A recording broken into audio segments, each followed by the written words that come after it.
우리가 흔히 말하는 복음이라는 단어도 원래는 승리의 소식이라는 뜻입니다.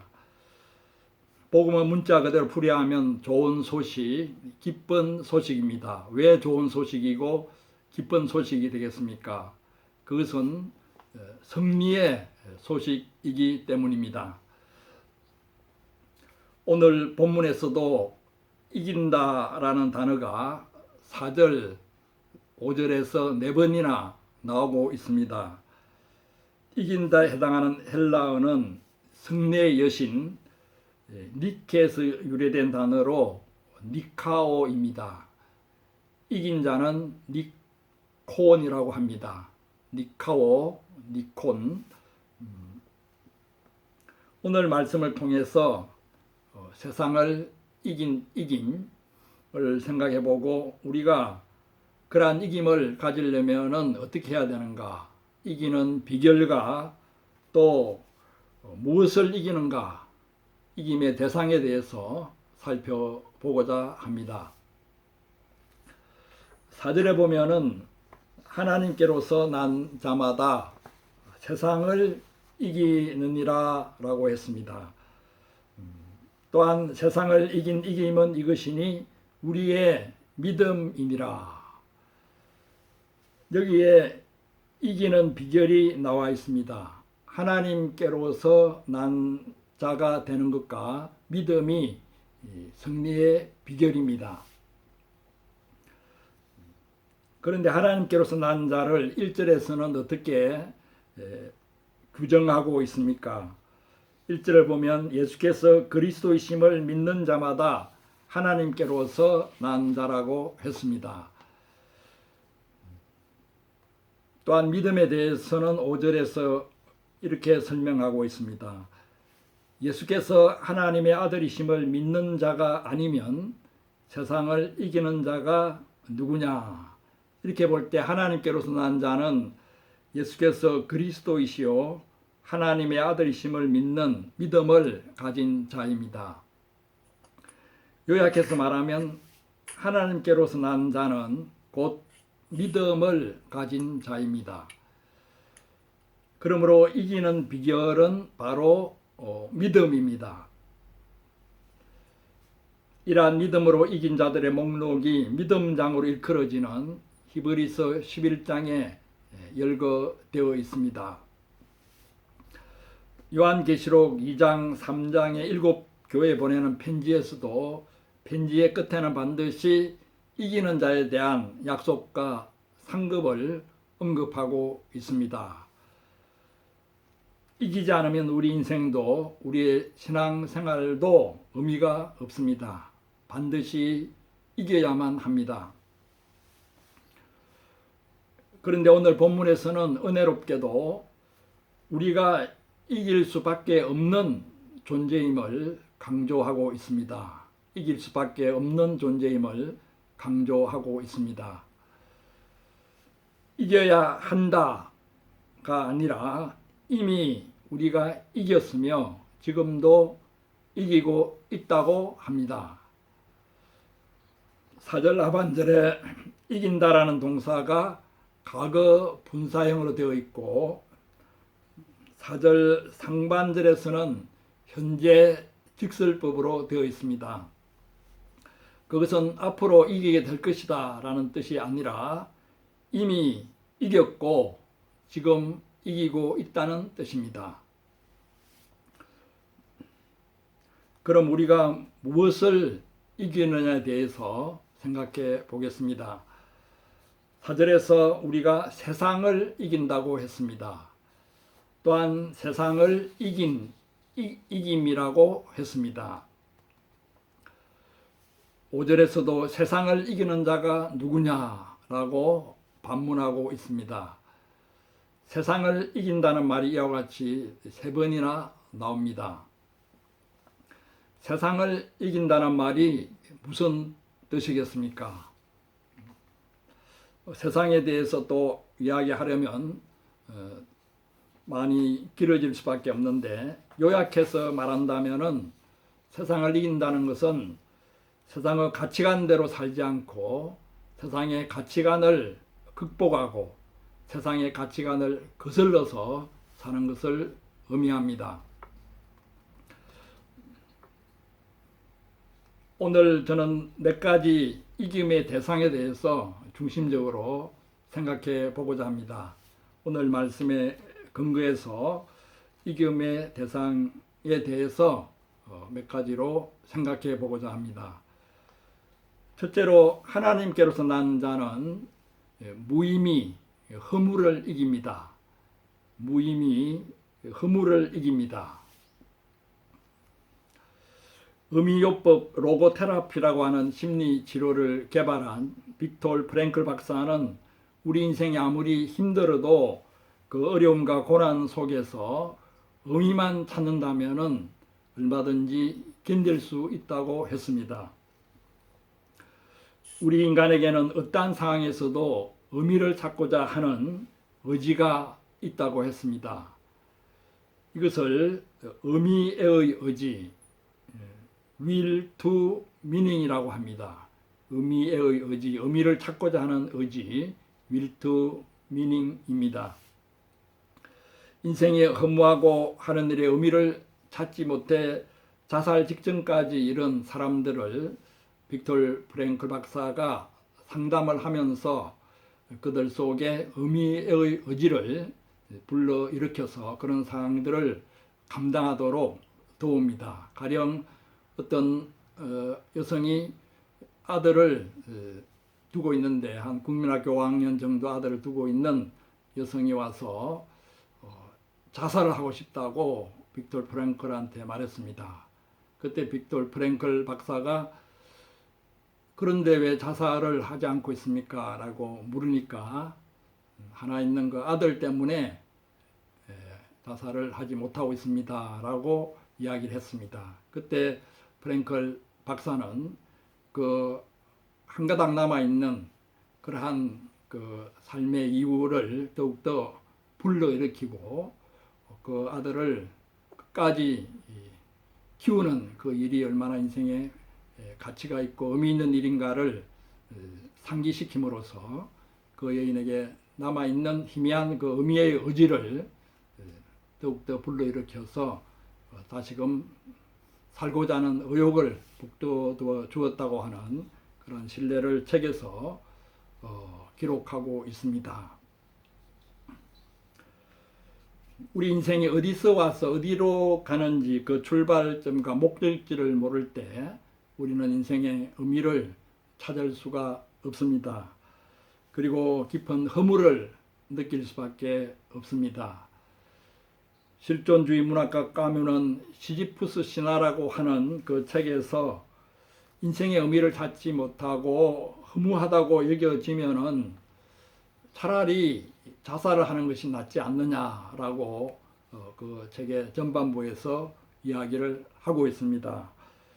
어떻게 보면은 그것이 정직할지도 모르겠습니다. 아무리 살아봤자 의미 없는 인생이고 허무한데 그러한 인생을 계속 이어 나가지 않는 것이 좋지 않느냐 하는 것이 일리가 있기도 합니다.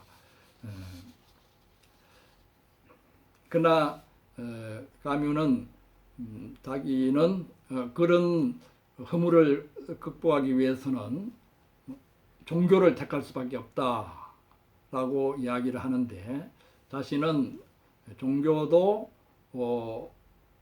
또 자살도 택하지 않고 부조리한 세상에서 깨어있는 의식으로 눈을 뜨고 살겠다. 부조리 철학을 말했던 문학가요 철학가입니다. 그러나 우리 인생이 하나님으로부터 와서 하나님에게로 간다는 것을 우리가 알게 될 때에 비로소 인생의 의미를 찾을 수가 있습니다. 이것은 일반적으로 종교를 가지는 그런 의미가 아닙니다. 우리의 인생의 근원, 삶의 근원을 발견하는 것입니다. 그래서 하나님께로서 난 자가 세상을 이기느니라 라고 오늘 말씀에서 하고 있는데 하나님께로서 났다고 하는 것은 우리 인생의 의미를 하나님에게서 찾고 그 무의미와 허물을 이긴다는 뜻이 되겠습니다. 에덴에서 아담이 하나님의 말씀을 불순종하였을 때 에덴에 있는 의미를 상실했습니다. 하나님의 낯을 피해서 나무 그늘에 숨고 하나님께서 찾으실 때 나타나지 않으려고 했습니다. 그때 하나님께서 아담을 향하여 부르시며 너가 어디 있느냐, 너가 어디 있느냐라고 물으셨습니다. 이것은 물리적으로 어디에 있는 장소를 몰라서 물으신 것이 아니라 너가 에덴에 있는 의미가 무엇이냐, 네가 과연 있어야 할 곳에 있느냐라고 하는 그러한 질문이 되겠습니다. 다시 말해서 에덴에 있는 이유, 인생의 의미를 발견하도록 도우시는 질문입니다. 너가 어디 있느냐? 우리가 목적지도 모르고 지금 어디에 있는지도 모르고 방황할 때 하나님께서 우리를 부르시고 우리가 여기에 있어야 할 이유와 의미를 찾아 주셨습니다. 교리문답 제1항은 사람의 제일 되는 목적이 무엇이뇨라는 질문으로 시작됩니다. 그 질문에 대한 대답은 사람의 제일 되는 목적은 하나님을 영화롭게 하고 영원토록 그를 즐거워하는 것이다 라고 했습니다. 하나님을 영화롭게 하고 영원토록 그를 즐거워하는 것이다.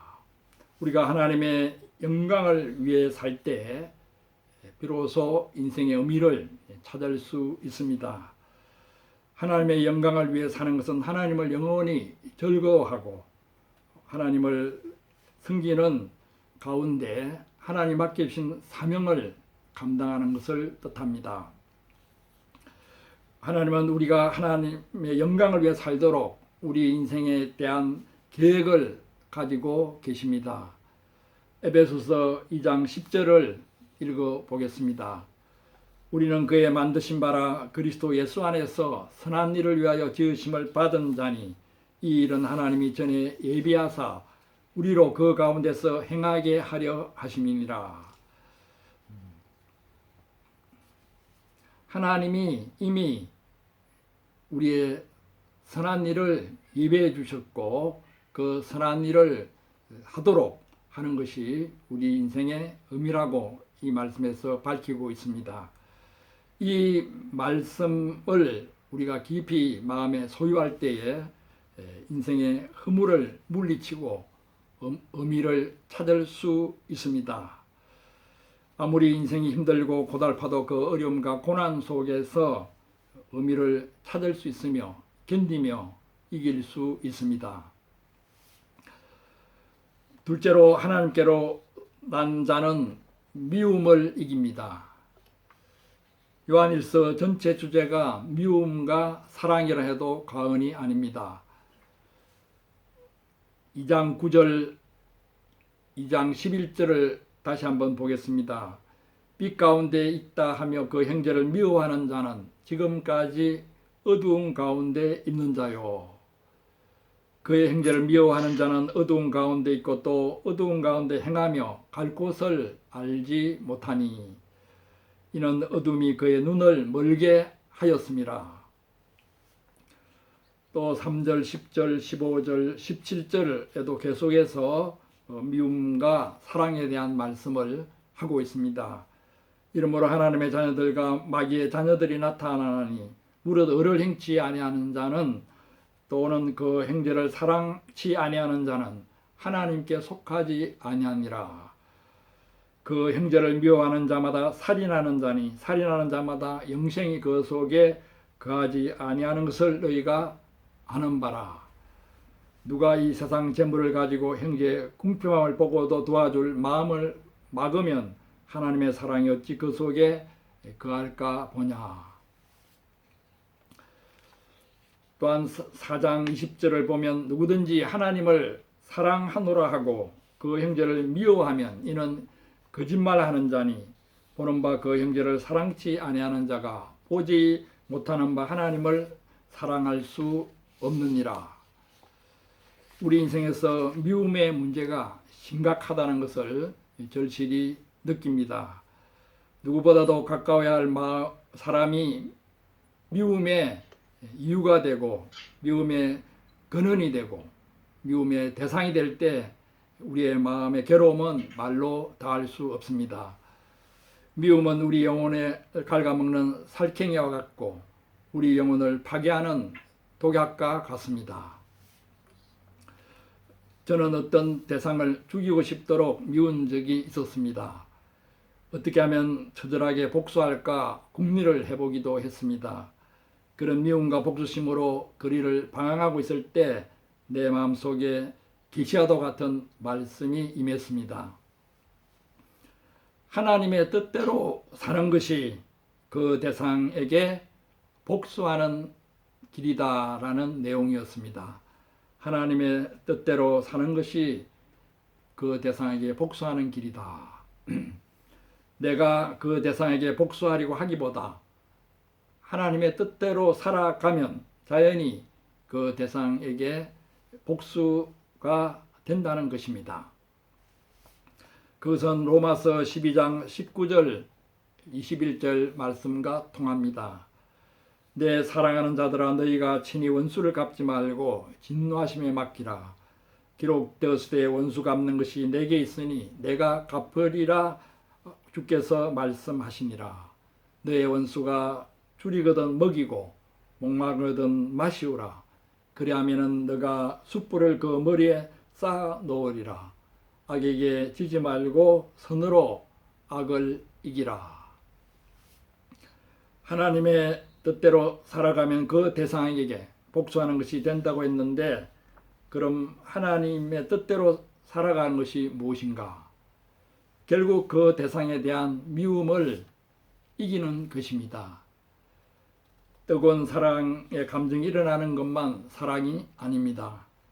그런 뜨거운 감정이 없다 하더라도 그 대상에 대한 미움을 이기는 것도 사랑입니다. 오늘 본문에 보면 사랑의 대상이 셋으로 나와 있습니다.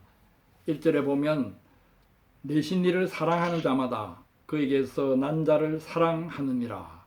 예수 그리스도를 내신 하나님을 사랑하는 자는 하나님에게서 난 예수 그리스도를 사랑하게 된다는 말씀입니다. 또 2절에 보면 하나님을 사랑하는 자는 또한 하나님의 자녀를 사랑하게 된다고 했습니다. 그러므로 사랑의 대상이 하나님, 예수 그리스도, 하나님의 자녀 이렇게 셋이 됩니다. 그 셋에 대한 사랑은 서로 긴밀하게 연결되어 있어 사랑의 삼위일체라고 할 수 있습니다. 하나님께서 다른 기도들은 들어주시지 않는 경우가 종종 있고 또 느리게 들어주는 경우가 많습니다. 그러나 미움을 이기기 위해 사랑을 간구하는 기도는 반드시 속히 응답해 주십니다. 성령으로 말미암아 놀랍게 부어지는 사랑이 미움으로 깊이 병들어 있는 우리 마음을 치료해 주십니다. 사랑의 통로가 되기까지 우리 마음을 강건하게 해 주십니다. 하나님께로서 난 자는 미움을 이깁니다. 셋째로 하나님께로서 난 자는 율법적인 신앙생활을 이깁니다. 율법적인 신앙생활을 이깁니다. 예수께서 이스라엘 땅에 오셨을 때 하나님의 백성들이 하나님의 계명인 율법에 눌려서 신음하고 있었습니다. 율법을 해석하는 서기관들과 종교 지도자들인 바리새인들은 하나님의 계명으로 백성들을 자유케 하기보다는 오히려 온갖 올무와 드슬로와 그게 걸려 넘어지도록 했습니다. 그 단적인 예를 들면은 백성들에게 안식과 평안을 주는 안식일 율법이 온갖 규정들로 인해서 백성들에게 무거운 짐이 되고 까다로운 멍해가 되고 말았습니다. 종교 지도자들의 지시와 강요와 그러한 법률을 따르지 않으면 복을 받지 못한다고 하니까 백성들은 할 수 없이 눈치를 보며 억지로 신앙생활을 하고 있었습니다. 자연히 신앙의 기쁨은 사라지고 형식적으로 회당에 나가고 성전에 나가서 종교적인 의무를 다할 뿐이었습니다. 자율적인 신앙이 아니라 율법적인 신앙이 되고 말았습니다. 예수는 그 당시 안식일 규정을 고의로 어기면서까지 종교 지도자들과 백성들의 고정관념을 깨뜨리셨습니다. 그리고 진정한 신앙생활이 어떤가를 말씀하시고 보여주셨습니다. 율법의 무거운 짐을 지고 있는 백성들을 초청하셨습니다. 바로 그 말씀이 마태복음 11장 28절 30절 말씀입니다. 수고하고 무거운 짐진 자들아 다 내게로 오라. 내가 너희를 쉬게 하리라. 나는 마음이 온유하고 겸손하니 나의 멍에를 메고 내게 배우라. 그러면 너희 마음이 힘을 얻으리니 이는 내 멍에는 쉽고 내 짐은 가벼움이라 하시니라. 이 말씀을 흔히 인생 여러 가지 괴로운 문제를 안고 있는 사람들을 초대하는 말씀으로 이해하는 경향이 있습니다. 그보다는 바로 앞에 있는 마태복음 11장 28절 말씀과 연관해 볼 때에는 그 당시 율법의 무거운 짐을 지고 있는 그러한 사람들, 율법적인 신앙생활을 강요당하는 가운데 마음에 어려움이 있는 이 사람들을 초대하는 말씀입니다. 수고하고 무거운 짐진 자들은 잘못된 율법 해석과 종교적인 강요에 짓눌리며 신앙의 기쁨을 잃어버린 자들을 의미합니다. 나의 멍에를 메고 내게 배우라는 말씀은 새로운 계시와 계명을 배우라는 말씀입니다. 그리고 내 멍에는 쉽고 내 짐은 가벼움이라 하셨습니다. 여기서 멍에와 짐도 예수님의 새 계명을 가리킵니다. 예수님의 새 계명은 쉽고 가볍습니다. 그 계명은 복잡하지도 않고 단순합니다. 그 계명은 서로 사랑하라는 말씀에 요약되어 있습니다. 그 계명은 결코 무거운 것이 아닙니다. 그래서 오늘 말씀에서도 하나님을 사랑하는 것은 이것이니 우리가 그의 계명들을 지키는 것이라. 그의 계명들은 무거운 것이 아니로다 라고 했습니다. 왜 계명들이 무겁지 않습니까? 서로 사랑하라는 계명을 지키려고 할 때 하나님께서 그 계명을 지킬 수 있는 능력과 자원을 넉넉히 공급해 주시기 때문입니다. 하나님께로서 난 자는 이와 같이 무거운 율법적인 신앙생활을 이깁니다. 성령의 자유함 가운데에서 신앙의 기쁨을 회복할 수 있습니다. 마지막으로 하나님께로서 난 자는 좌절감, 패배감, 열등감을 이긴다는 말씀을 드리고 싶습니다. 좌절감을 이깁니다. 좌절감이 어디서 옵니까? 주로 세상 가치관으로 다른 사람들과 비교할 때 좌절감이 옵니다. 안목의 정욕, 소유욕의 이러한 관점에서 볼 때 적게 가진 것에 대해서 좌절감이 생기기 쉽습니다.